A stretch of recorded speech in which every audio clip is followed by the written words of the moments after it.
So yan, magandang gabi po. Unang overtime po natin ngayon 2025. So yan, nagline po tayo ng motor.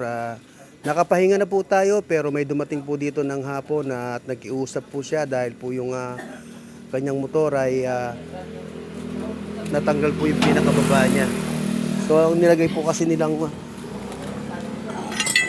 lagayan dito sa likod, dito po yung pagkakalagay nila. Napakapangit po talaga yan. So yan, hindi po natin kahit nakapahinga na po tayo ay bumangon po tayo at ginawa po natin dahil wala po silang choice dahil sarado na po yung mga ibang pagawaan. So yan, kaya ginawa na po namin ni Utol.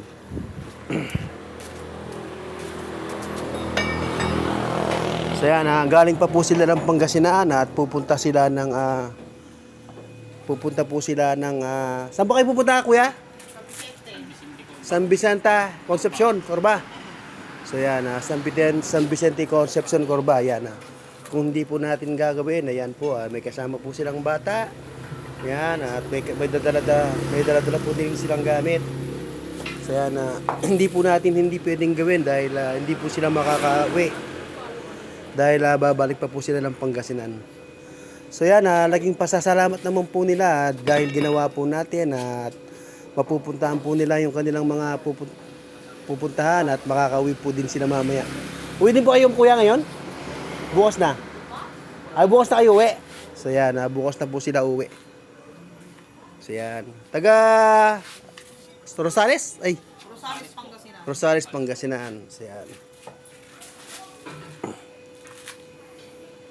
So yan, di naman po natin sila pwedeng paalisin kasi pag pinalis po natin sila ay pwede po silang ma-aksidente, kaya konsensya din po natin. Kaya ito po yung nilalagay natin. Kinuha po natin yung mga nakalagay dun sa motor natin dahil wala po tayong mabiling gamit. Kaya pasamantala ay kinuha po natin yung nakalagay dahil aalay din naman po yung niya ay bukas.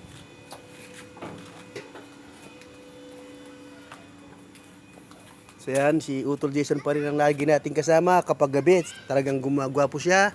Yan. So yan po, salamat po sa laging panonood.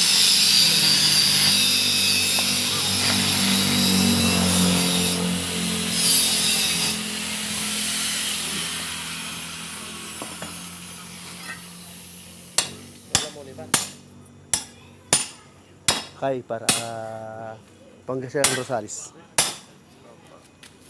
So yan po, pasamantala po ay papatayin na po muna natin at tutulungan po natin yung kapatid natin na gumawa para matapos na po agad. So yan po, salamat po.